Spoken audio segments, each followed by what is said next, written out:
কলিকাতা বিশ্ববিদ্যালয় BA six সেমিস্টারের সকল ছাত্রছাত্রী, তোমাদের যাদের বাংলা সাবজেক্টটি পাস কোর্সে রয়েছে, অর্থাৎ বেঙ্গলি ডিএসই বি1 পেপারটি তোমাদের যাদের রয়েছে, তোমাদের জন্য আজকের এই ভিডিওটি মোস্ট ইম্পর্টেন্ট হতে চলেছে। কারণ আজকের এই ভিডিওটিতে তোমাদের এই পেপারটির ওপর থেকে তোমাদের প্রিভিয়াস ইয়ারে আসা 2023 এবং 2022 সালের সম্পূর্ণ এসকিউ কোশ্চেনের সমাধান নিয়ে আলোচনা করব।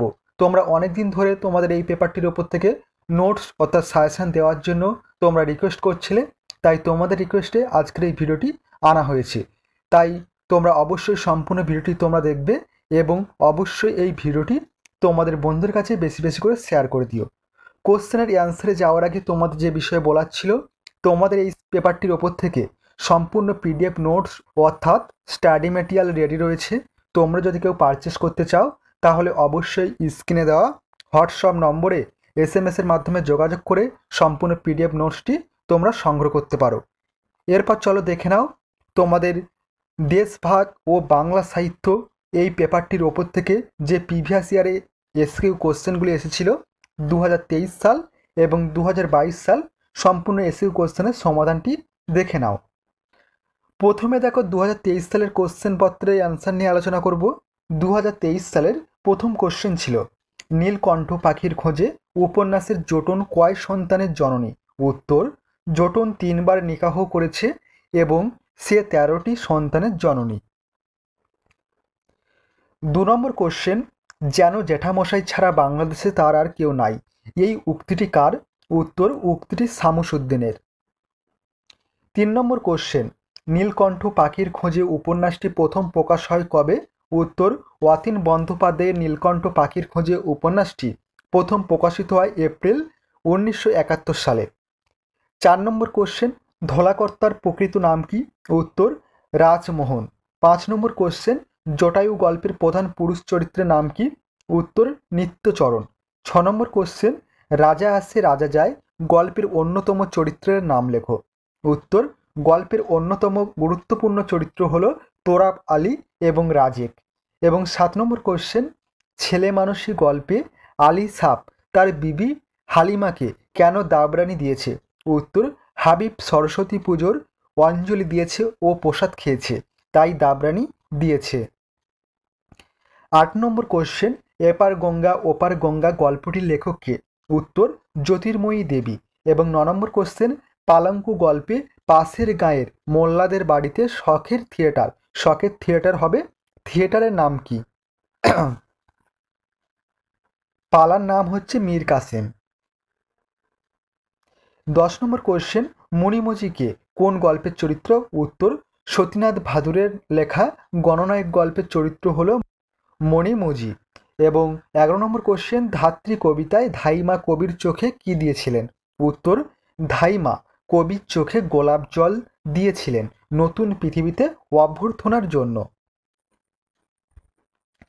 এরপর দেখো 12 নম্বর কোশ্চেন, সুখে না দুঃখে না লাজে না তবু তোমার সামনে আজ বলতে চাই জয় কার লেখা কোন কবিতার অংশ? উত্তর, উদ্ধৃতাংশটি কবি শঙ্খ ঘোষের লেখা দেশহীন কবিতার অংশ। এরপর দেখো 13 নম্বর কোশ্চেন, বাংলা হায় বাংলা কবিতাটি কার লেখা এবং কাকে উদ্দেশ্য করে লেখা? উত্তর, কবিতাটি কবি মঙ্গলচরণ চট্টোপাধ্যায়ের লেখা, কবিতাটি বঙ্গভূমি তথা বাংলাকে উদ্দেশ্য করে লেখা। এরপর 14 নম্বর কোশ্চেন, ওপারে যে বাংলাদেশ এপারেও সেই বাংলা কার লেখা কোন কবিতার অংশ? উত্তর, কবি সুভাষ মুখোপাধ্যায়ের লেখা পারাপার কবিতার অংশ। এরপর দেখো নেক্সট সর্বশেষ কোশ্চেন 2023 সালের, জল দাও কবিতায় রাত্রি নক্ষত্রকে কবি কিসের সঙ্গে তুলনা করেছেন? উত্তর, রাত্রি নক্ষত্রকে একরাশ সাদা বেল ফুলের সাথে কবি তুলনা করেছেন। এরপর দেখো 2022 সালের সম্পূর্ণ এসিকিউ কোশ্চেনের সমাধানটি দেখে নাও। 2022 সালের প্রথম কোশ্চেন, নীলকণ্ঠ পাখির খোঁজে উপন্যাসে নরেন দাসের বোনের নাম কি ছিল? উত্তর, নরেন দাসের বোনের নাম ছিল মালতী। এরপর দেখো 2 নম্বর কোশ্চেন, এমন সোনার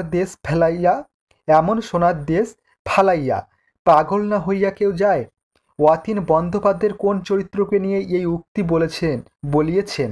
উত্তর, মনীন্দ্রনাথ চরিত্রকে নিয়ে এই উক্তি বলিয়েছেন।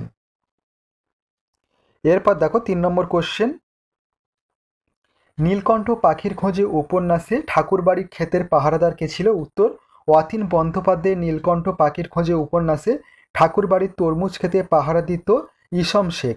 সে ঠাকুরবাড়ির বিশ্বস্ত খাস লোক ছিল। এরপর 4 নম্বর কোশ্চেন, শামসুদ্দিনের মেয়ের নাম কি? উত্তর অতীন বন্দ্যোপাধ্যায়ের নীলকণ্ঠ পাখির খোঁজে উপন্যাসে শামসুদ্দিনের মেয়ের নাম হচ্ছে ফতিমা। এরপর 5 নম্বর কোশ্চেন, এপার গঙ্গা ওপার গঙ্গা গল্পের সুদামের স্ত্রীর নাম কি? উত্তর সুদামের স্ত্রীর নাম হচ্ছে দুর্গা, 20-22 বছরের সুশ্রী যুবতী। এরপর 6 নম্বর কোশ্চেন, রাজমোহন কোন গল্পের চরিত্র? উত্তর নরেন্দ্রনাথ মিত্রের পালঙ্ক গল্পের চরিত্র হলো রাজমোহন। 7 নম্বর কোশ্চেন, করুণ কন্যা গল্পে অরুন্ধতির প্রিয় বান্ধবীর নাম কি? উত্তর অরুন্ধতির প্রিয় বান্ধবীর নাম হচ্ছে মাধুরী। এরপর 8 নম্বর কোশ্চেন, রহিমউদ্দিন চৌধুরী কোন গল্পের চরিত্র? উত্তর সলিল চৌধুরীর লেখা ড্রেসিং টেবিল গল্পের চরিত্র হলো রহিমউদ্দিন। এরপর 9 নম্বর কোশ্চেন, জটায়ু গল্পের নায়িকার নাম কি? উত্তর জটায়ু গল্পের নায়িকার নাম হচ্ছে দুর্গা। এরপর 10 নম্বর কোশ্চেন, নিত্যচরণ কোন গল্পের চরিত্র? উত্তর জটায়ু গল্পের চরিত্র হলো নিত্যচরণ। এরপর 11 নম্বর কোশ্চেন, তোমার ভাটিয়াল আমার গম্ভীরা কোন কবির কোন কবিতার অংশ? উত্তর তোমার ভাটিয়াল আমার গম্ভীরা এই অংশটি কবি অচিন্ত্য কুমার সেনগুপ্তের পূব ও পশ্চিম কবিতার অংশ, পূব পশ্চিম কবিতার অংশ। 12 নম্বর কোশ্চেন, ভাগাভাগির ভাঙাভাঙির চলছে যেন হরির লুট কোন কবির কোন কবিতার অংশ? উত্তর উদ্ধৃতাংশটি অন্নদাশঙ্কর রায়ের লেখা খুকু ও খোকা কবিতার অংশ। এরপর 13 নম্বর কোশ্চেন, তবু এলো স্বাধীনতা দিন উজ্জ্বল রঙিন কোন কবিতা থেকে উদ্ধৃতাংশটি গৃহীত? কবিকে?